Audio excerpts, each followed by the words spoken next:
Amen. And again, we want to thank you for joining in with us, wherever you may be. If you've been to our services in the past couple of weeks, we've been in a series called Grounded, and we've been talking about what it means to be grounded. Like with your kids, when you say you're grounded, they know what that means, right? Like you're not going anywhere. Well, this week, that word goes to a whole another level, right?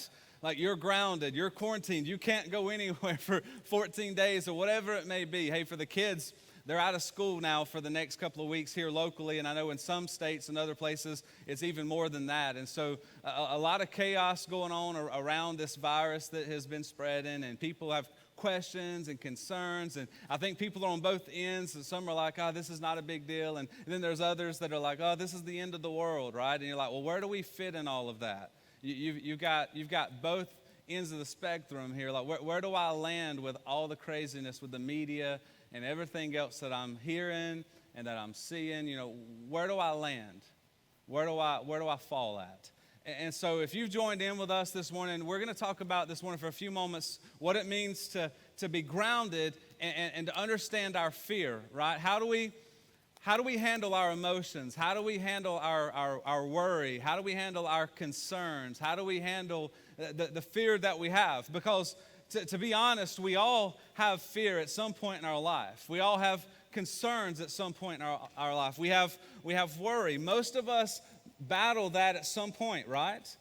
We do. We have concerns about our kids. You know, who are my kids going to marry one day, or what kind of job am I going to have if things go bad, or we have some type of worry. Right now, it's hey, I hope my parents or my grandparents don't get sick with this virus that's out, because I know with folks that are older, you know, it really can affect them. I hope that my kids are safe. I hope that our family's safe. Are we going to be able to pay the bills with not, you know, I don't know if I'm going to have a job. Like if we're not able to work for them, get a paycheck. How am I going to buy groceries? And the unknown question is, are we going to get any more toilet paper, right? That's the big one. You go into the store, where's all the toilet paper at? Where's the hand sanitizer? The thing, I need some of these things. So we have all of these things that we're fearful of, that we're asking a lot of questions about. You know, some of the common fears we have is the loss of a spouse, or loss of a loved one, a child. Some of the fears that we have. What else? Loss of our job, financial security, loss of maybe fear of rejection, fear of the unknown, fear of what else may happen in my life, fear of this virus that's out right now. What else? What else is there? Many things. All of us could probably list right now the things that we're concerned about. And so we want to look at that this morning while you've joined in online with us as we talk about being grounded. How do I get grounded where I'm not moved or shaken when things get crazy? Right? When everything turns into chaos, how do I stay firm? Well, one of the ways that we stay firm is we have to deal with this thing called fear. And we have to learn how to handle that in order to stay grounded in our faith there in times that we have questions. And so there's a verse in 2 Timothy chapter 1 and verse 7, and it says this: for God has not given us a what? Say that with me. He's not given us what? A spirit of fear, right? God's not given us a spirit of fear, but of power. What's that next word? And what? Love. So he gives us a power and of love. And the last one is what? A sound mind, meaning wisdom, right? Understanding and wisdom. Wisdom, we took wisdom. It's not that we didn't have public service today out of fear, but it's out of a sound mind. It's out of wisdom. It's out of understanding of what's taking place. And we want to do the honorable thing and what's right and protect people from getting sick. They don't necessarily have to. We want to avoid that and help be honorable with that, as our schools have canceled and other things. And so it's not out of fear. It's out of wisdom, gaining wisdom, talking to our local government, talking to other people in the medical field, and getting an understanding of what's happening and what do we need to do. And so it's out of a sound mind that we make some of those decisions. But the Scripture says that fear is not from God. That it's not. It says he hasn't given us this spirit of fear, but of power, love, and of sound mind. Some would say that fear is the opposite of faith. Either you're full of faith or you're full of fear. It's like it's the opposite ends, right? You've got faith and you've got fear. You've got the two. Either you can live in fear or you can live in faith, but you got to make a choice. But could we look at it a little different, perhaps? What if faith and fear are not at opposite ends? But what if fear is putting faith in those things in life that you're fearful or worried about? What if fear is actually putting faith in, oh no, what if I get this virus? What if that fear is you putting faith in the fact that you might get the virus? What if fear is you putting faith in the fact I might lose my job? What if fear is putting faith in the fact that something negative is going to happen? What if that's what fear is? It's transitioning your faith from putting a faith in God to putting a faith in your circumstances, into things that you can't control around you. I know some of you have been gripped with fear the past week, perhaps, in a lot of different ways. And I want you to know this. I firmly believe God has brought us this opportunity, even this morning, wherever you are, whoever you are, joining in with us, whether there's a lot of people I know that are watching on social media, there's a lot of people that you don't see that are watching on our app or watching from our website. I know there's a lot of people watching all over, and here's what I want to say to you. I believe God's brought you to this moment today for us to be together to hear some truth, to discover how we can be set free from some of the fear, to be set free from the bondage of fear that we may struggle with. Proverbs chapter 12, verse 25. There's a verse there that says this, is that an anxious heart weighs a man down.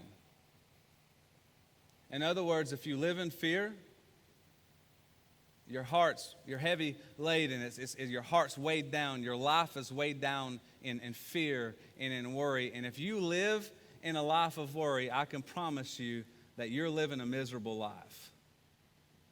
If you're living in worry and you're always looking to the negative and worrying and putting your faith in that, I promise you, life's not going to be enjoyable for you or those who live around you. It's not. Worry never changes anything for the good in our life. Worry is not going to bring any good about in your life, in my life, in your kids' life, in your spouse's life, in your friend's life, and those employees, those that work with you. Worrying is not going to bring any good to those around you. In fact, Matthew chapter 6 and verse 27 says, "Who of you by worrying can add a single hour to his life?" In other words, worrying is not going to add any time to your life. In fact, it's going to do the opposite. Worrying is going to take time away from your life.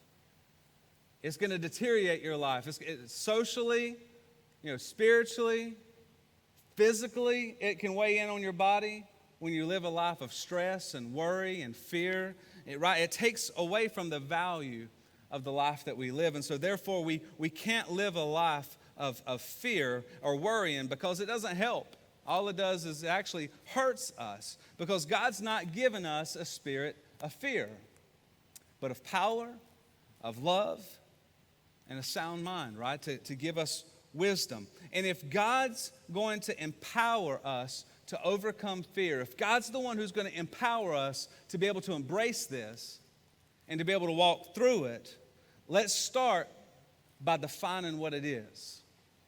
You have to be willing to take time to define it. Because here's what we know. My fear is magnified when my faith in the uncertain is elevated.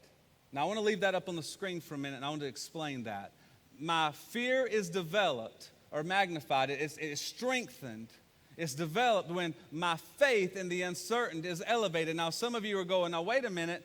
My future is uncertain, right? God's in control of that. Absolutely. And that's walking in faith. But as I said earlier, fear is when we put our faith in those negative things, those uncertainties, those things that we're fearful of, that we're afraid may happen, that might come to pass. That's what I'm talking about here. My fear is developed whenever I put my faith in those uncertainties that I'm struggling with, that I'm worried about, when they're elevated, therefore my fear begins to develop and I begin to live in that fear. So we have to define what it is in order to move forward. That's exactly what Moses did, right?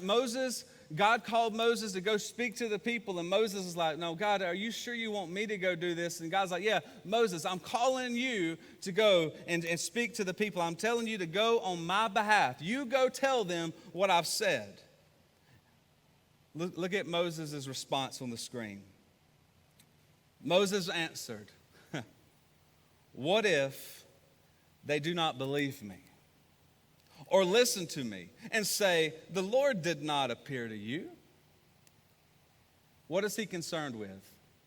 He's concerned with the what if. He's concerned with the uncertainties. He's concerned with focusing on the fear of what he thinks might happen versus what God's told him is going to happen. Instead of putting his trust in God's promise, he begins to put his trust in his thoughts, in his ways. And he's like, well, what if they don't believe me? And what if it goes the opposite way? And so instead of placing faith in God's promises, what does he do? He puts his faith in the circumstances of what if. What if? But to be very honest and transparent with you, isn't that what we all do? Right? What if the economy falls apart? What if we have another Great Depression? What if everyone gets this virus? What if this happens? What if I lose my job? What if? What if this takes place? What if I lose my health? What if? On and on and on. Why do we focus on the what ifs? Why do we focus on those uncertainties? Why do we elevate our fear in those moments that those things just might happen? You know that most of the time the things that you're concerned about happening don't end up happening. We put so much worry in something that we're afraid is going to happen, and then most of the time it never ends up taking place. But we put our focus in those areas of our life. Well, what if this happens? Why do we do that? Why do we allow our fear to be developed or magnified or strengthened in those moments? Why? Write this down or screenshot it whenever it comes up on the screen. The things you fear will shine a light on the things that you value. Now, I want to let that sink in for a moment. As we go through this issue that we're facing right now in our country and around the world, the things that you fear will shine light on the things that you value. If you're fearful that you might get this virus and it may affect you, then what that tells me is that you value your health. You value your life. If you're fearful that your grandparents or your parents, they can't get it. They've got a compromised immune system. They can't be around that. And you're fearful of that, then that tells me that you value them and you want them around. If you're fearful that your job, like, I don't know what's going to happen. We've been asked not to go to work Monday. If you're fearful of that, what that tells me is that you value financial security. I value that. I want that in my life. Whatever it may be. You're fearful of your marriage and what's happening and what's taking place. That tells me you value your marriage. You're fearful of this. So what is it for you that you fear that really shines a light on what you value, what you're passionate about, what you care about? So I want you to encourage you to be honest for just a moment and think about that. What is it that you fear? Because not only does it shine a light on the things that you value, but it'll also shine a light on the areas of your life where you may not be trusting God. So fear will shine a light and say, hey, I value this, but then fear will also shine a light saying these are areas of your life that you're not trusting God because of the fear that you have. So it reveals two things, right? It reveals areas that I value, but it also reveals areas of my life where maybe I'm not trusting God to the fullest in those areas of my life. So I want to encourage you just for a moment to be completely honest, transparent, be truthful with yourself. One of the things we have to do is we have to be willing to acknowledge the thing that we fear. So maybe for some of you right now who are on social media and you're watching through Facebook, maybe in the comments section right now, what is one word? What is one thing that you fear? Listen, don't be all spiritual and I don't fear anything. Now, we all have our things that we are concerned about. And we have to continually release those things over to God. But what is it? What are you fearful of? Maybe you share that in the comment, just one word. Whatever that may be. What is it that I fear? Maybe that's a discussion to talk about at home. What do we really fear? What are we afraid of? Number one, that's going to help even with your kids. Hey, what are you afraid of? You have any fears? Whatever they tell you they're afraid of will help you to identify with them what it is that they value, that they care about. It's a good conversation to have. But then it also helps us to identify areas that we're not completely trusting God.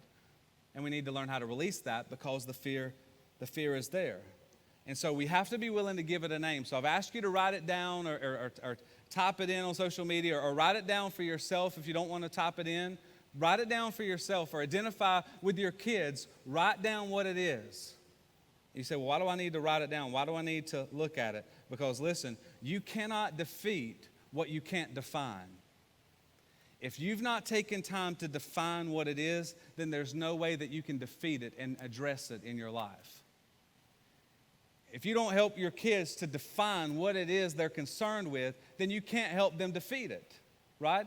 There's a vision, there's a reason behind those things.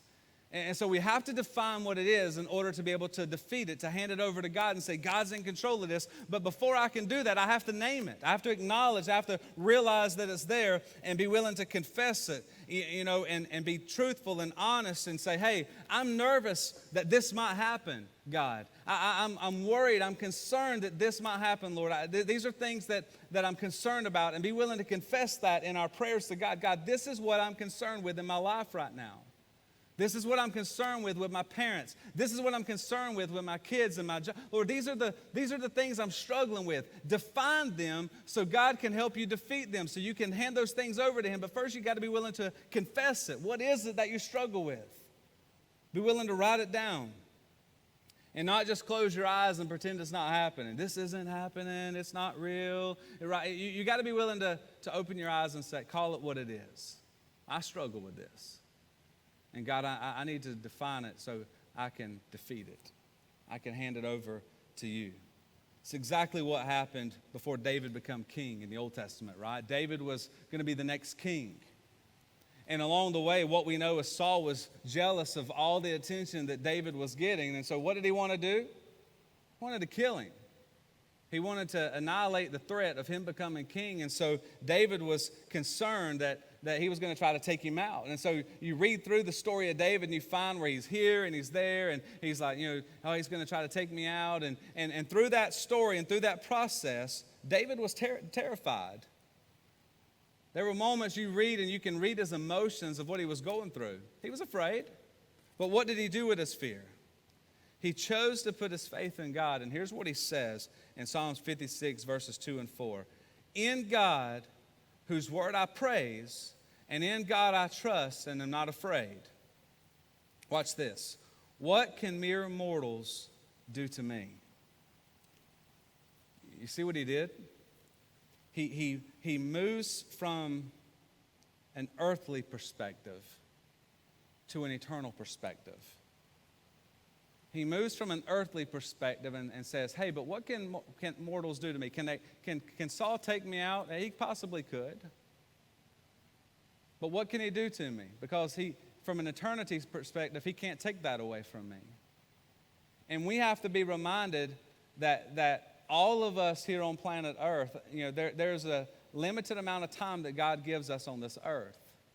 And it's very small compared to what eternity looks like.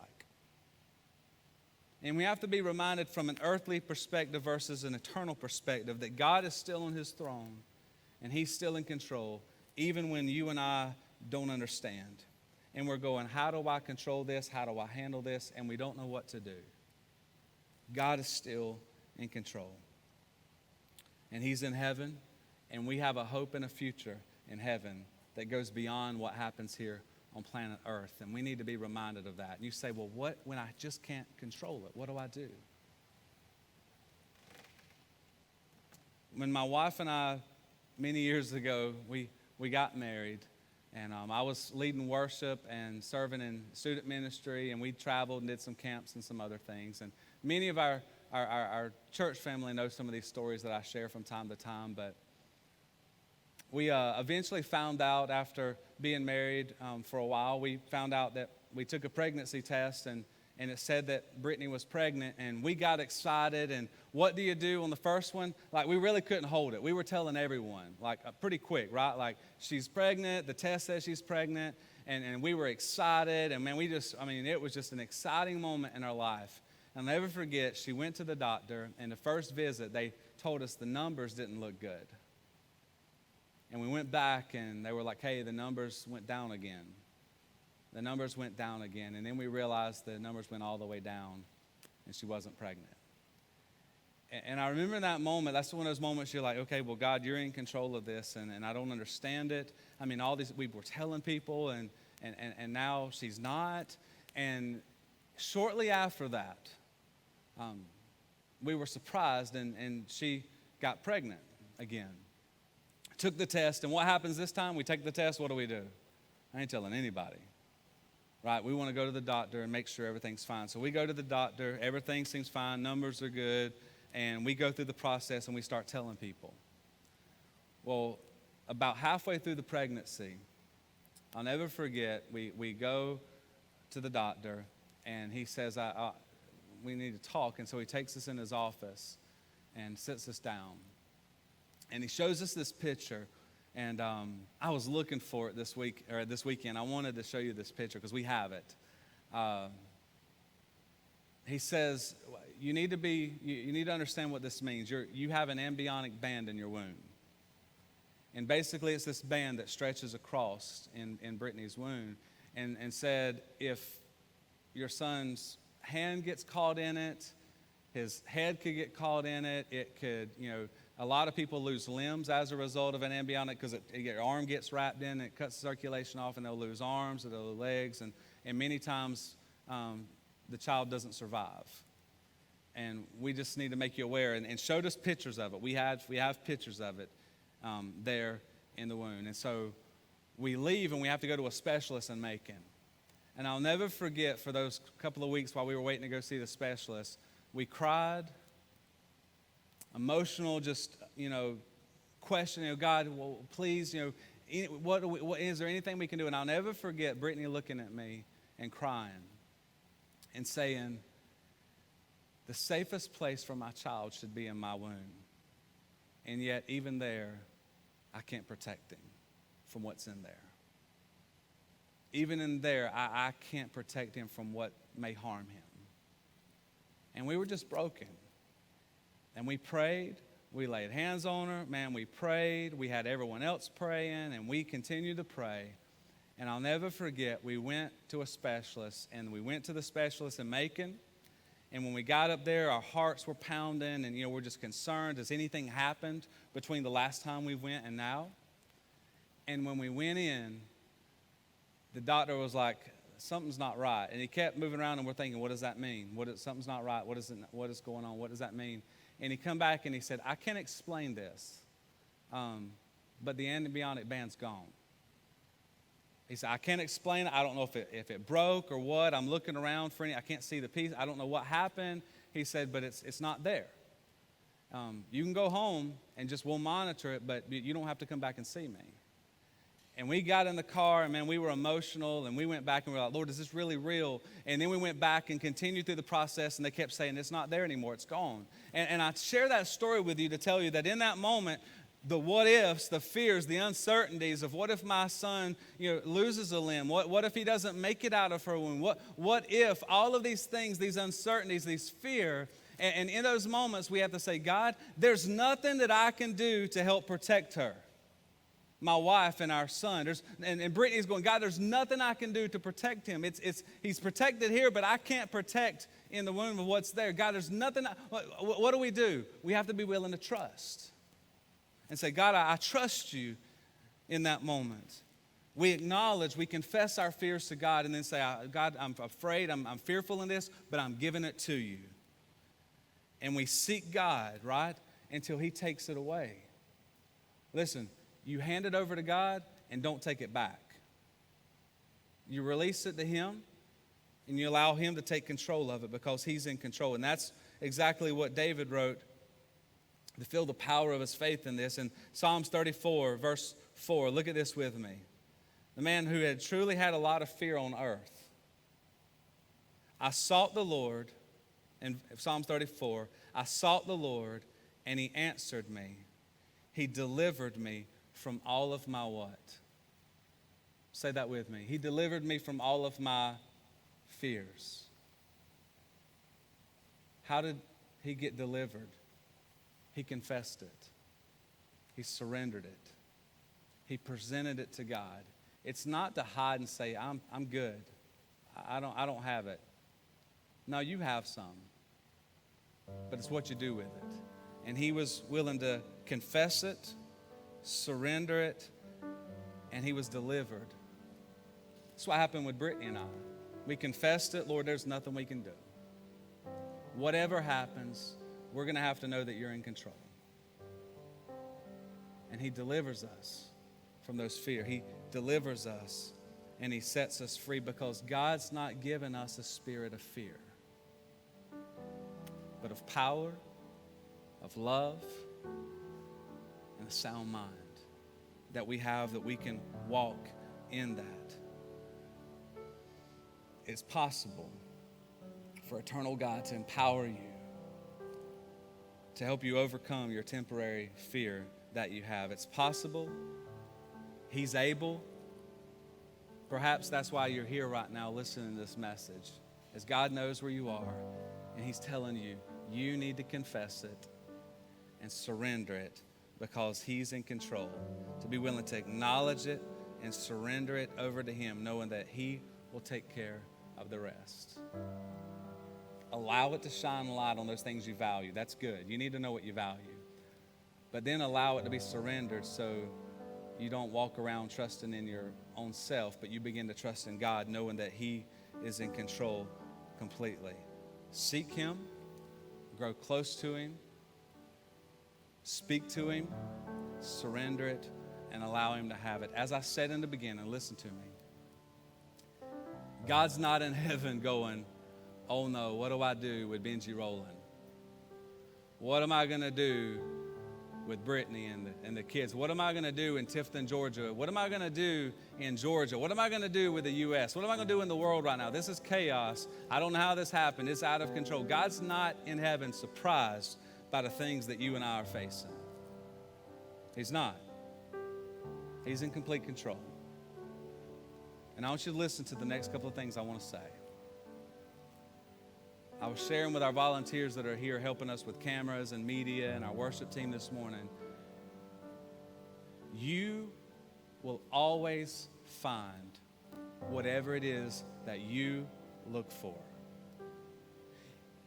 If you want to look around in the media right now, you can find whatever it is that you're looking for. If you want to look for negativity, I promise you, it's not hard to find. If you want to look for fear in something, it's not hard to find. Whatever it is that you want to look for, you're going to find it. You scroll through social media on Facebook, you're going to find whatever it is that you are looking for. You'll always find it. So the question is, what am I putting my mind towards? What am I thinking on? Am I thinking on my fears, or am I releasing them and thinking on my hope of my future in Christ? Where is my hope found? Where is my concern? Because you'll always find what you're looking for. This past Thursday, man, I felt like I was a defensive coach in basketball with 5 players on the team, right? You know, that's how we call it around our house. We got a basketball team, me, Brittany, Braden, Briggs, and Bentley, all 5 of us. and I felt like we was in this defensive mode trying to figure things out. Thursday, I was like, okay, I'll get off at this time and I can do this. Bray's got golf. He's got to get there because he's qualifying. They're going to play 9 holes, qualifying for the tournament next week. Briggs has got baseball and he's wanting to be a pitcher, and so he's got to go talk to the coach, and he's wanting to work on this, and so he's got to be at practice for an hour and a half. Bentley's got dance across town. Okay, Braden's old enough that if he finishes early, he can be by himself until we pick up Bentley. Then you move here, Brittany, I'll get them, and then you get supper, and then I'll get supper, and then eventually we'll all make it back to the house. Maybe some of you feel like that right now. Man, we were all over the place Thursday night. And then Friday, everything changes, right? Hey, no school for the next 2 weeks. Hey, the rec department has shut down sports for the next couple of weeks. Hey, no golf tournament next week.